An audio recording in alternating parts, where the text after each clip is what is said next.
So I want you to just imagine for a second waking up to single-digit temperatures. Brutal. Yeah, right. Like 60-mile-per-hour winds, 2 solid feet of heavy snow outside your window. The kind of morning you just don't want to leave the bed. Exactly. But you don't even really panic, You just walk over to your wall, you push a button on your thermostat, hear that little click, and you just fully expect the heater to kick on. We all do. We take it completely for granted. We really do. And you don't realize the monumental, multi-billion-dollar, behind-the-scenes effort that goes into making sure that tiny little click actually results in warm air. Right. So today, our mission for this deep dive is to basically decode that.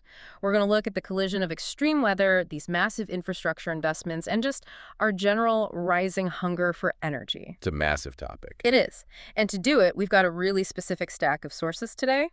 We are looking at the Q4 and full year 2025 earnings report, the presentation slide deck, and the official earnings call transcript from Public Service Enterprise Group. Better known to most people in the Northeast as PSEG. Right, PSEG. And this is all dated February 26, 2026. Okay, let's unpack this because looking at this, we've got a mountain of raw numbers here. We really do. But they tell a pretty intense story about the operational realities of keeping a grid alive. Yeah, and I think it's important to frame this up for you listening because a utility company's earnings report, it isn't just about financial spreadsheets. No. I mean, it is, but it's also a real-time pulse check on a region's infrastructure resilience. It gives us a window into the broader macroeconomic forces that are shaping our entire energy future. It's the physical world mapped onto a balance sheet. Exactly. Well, let's talk about that physical world, specifically the front lines of this past winter. There's a specific, just dramatic data point from the transcript that I couldn't get over. The February freeze. Yes. February 7th, 2026.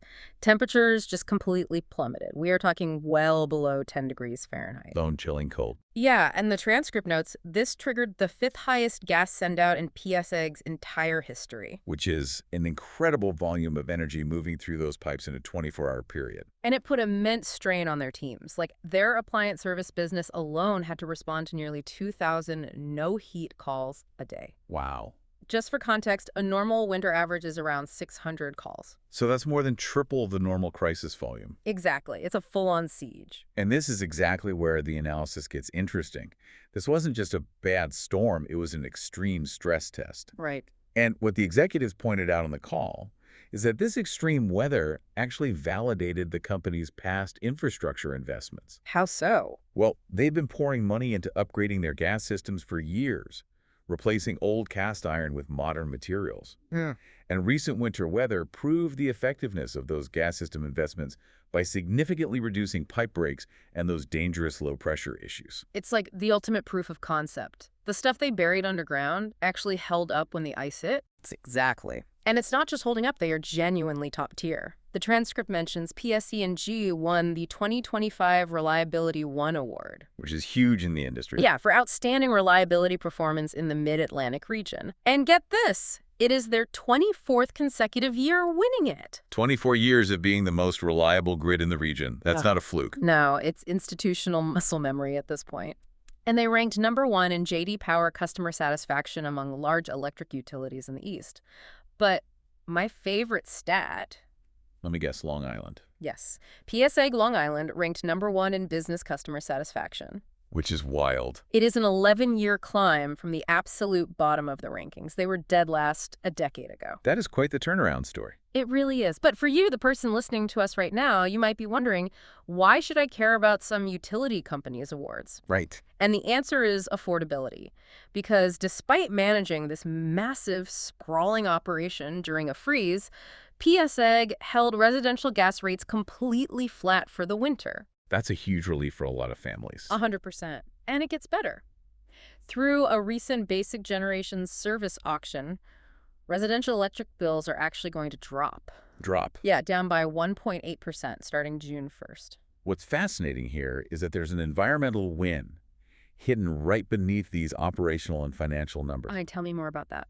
So we talked about those pipe upgrades holding up during the freeze. Right. Yeah, the new materials preventing breaks. Right.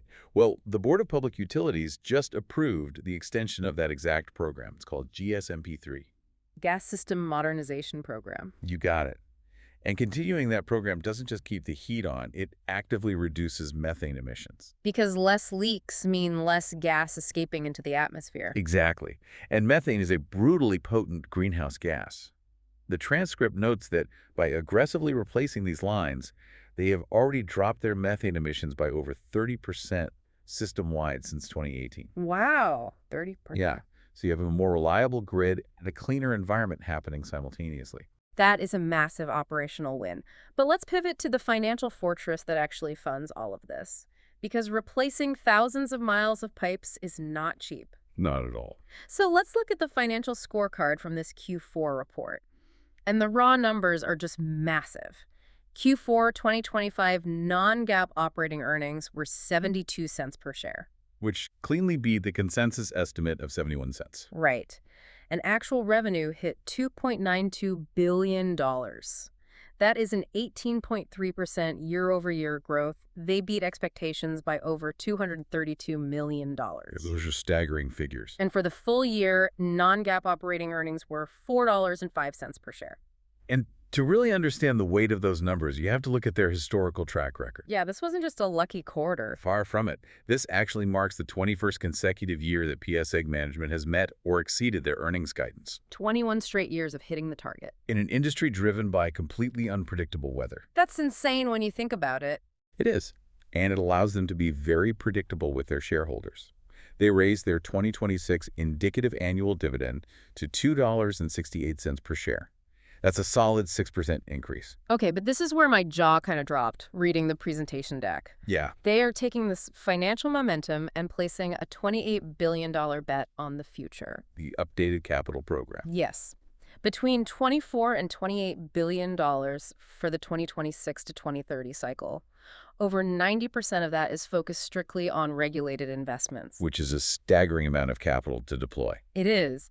How do you even wrap your head around spending $28 billion in 5 years without building some crazy sci-fi mega project? Well, the CEO, Ralph LaRossa, actually gave a really grounded analogy during the earnings call to explain exactly that. Oh, the bridge thing. Yes, the Portal Bridge. For anyone in New Jersey, you know the Portal Bridge is this notoriously old, constantly delayed rail bridge. The bane of many commutes. It's exactly.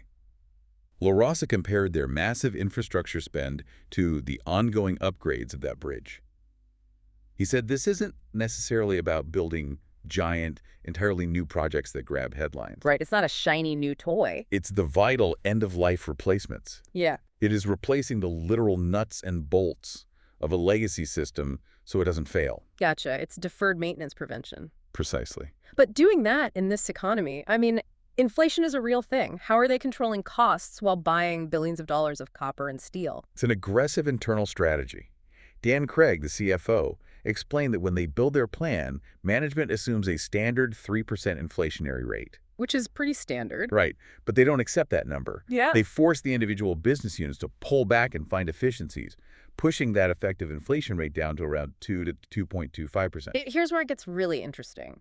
Because during the Q&A, Dan Craig used this amazing metaphor for how they actually do that. He called it finding pennies in the couches. I love that phrase. It's so good. Like, you stringently manage controllable costs, you find those hidden pennies across every department, and suddenly you're funding a 6 to 7.5% rate base compound annual growth rate. Without needing to issue equity. Exactly. Without selling assets or diluting the stock, just pure, relentless efficiency. And that efficiency is a great bridge to the generation side of the house.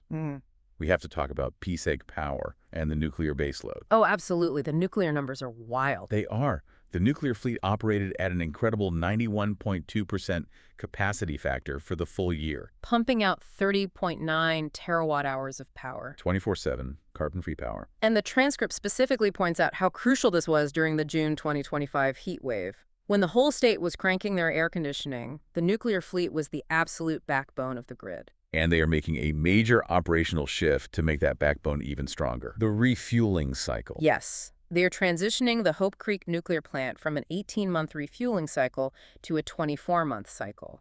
Now, to a layman, changing a maintenance schedule by 6 months doesn't sound like front-page news.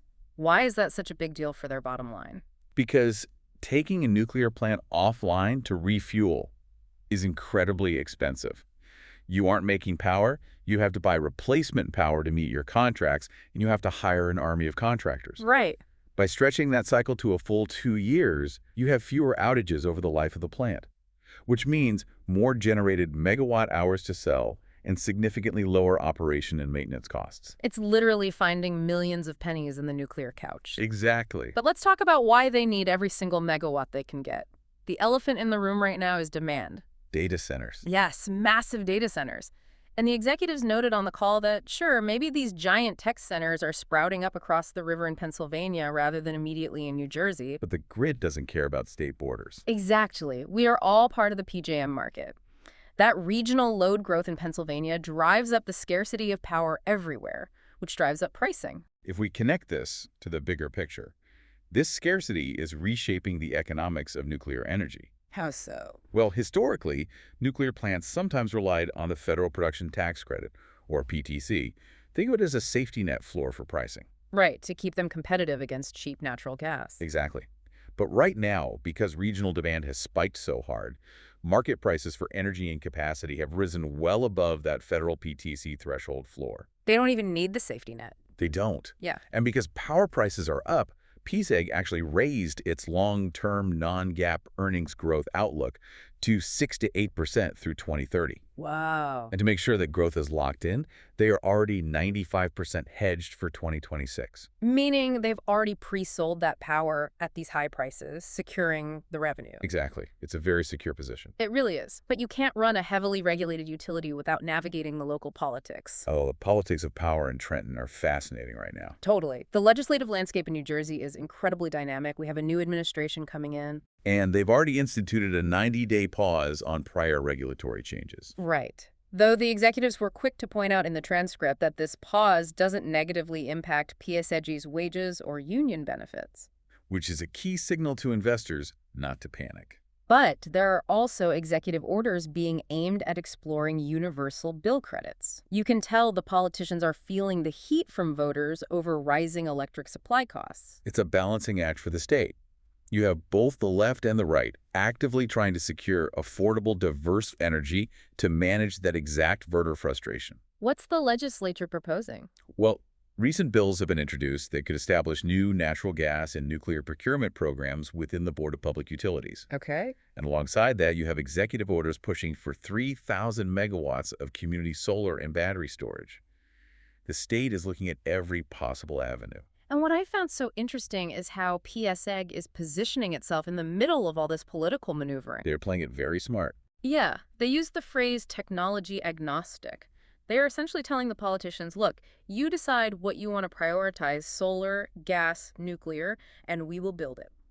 And they emphasize that they are ready to build it using union labor, regardless of the path chosen. It's a very neutral, supportive stance. You really see that neutral but firm stance come out in a specific Q&A exchange about SMRs. Small modular reactors. Yes. An analyst brought up that a certain political leader with a naval background might heavily favor SMRs over traditional nuclear builds. Which makes sense given the Navy's use of compact reactors. Sure. But PSEG's CEO, Ralph LaRossa, he didn't mince words about what makes sense for their own backyard. Right, he drew a line in the sand regarding their existing sites. Exactly. He basically said that for PSEG's specific property footprint at Salem and Hope Creek, big nuclear makes the most sense. Like an AP1000 reactor.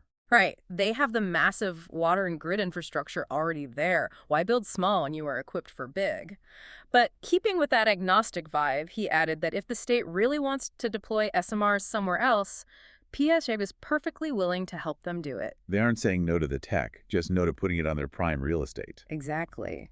So what does this all mean? It's a lot to process. It is. Okay. And I want to ask you, the listener, what stands out to you from all of this? Is it the massive $28 billion capital investment just to keep the current grid from failing? Or maybe the nuclear resurgence driven by the insatiable appetite of regional data centers. Or is it the delicate dance with state regulators trying to keep everyone happy while still posting record earnings? Honestly, it is a masterclass in balance. It really is. When you look at the entirety of this deep dive, PSEG is proving that you can balance top-tier operational reliability during extreme weather with disciplined, predictable financial growth. Finding the pennies in the couch. Finding the pennies, fixing the pipes, extending the nuclear cycles, Yeah. and they're doing all of this while navigating a highly regulated transition to clean energy. It's incredibly complex. It is, and I don't think I'll ever look at my thermostat the same way again. I'm going to be thinking about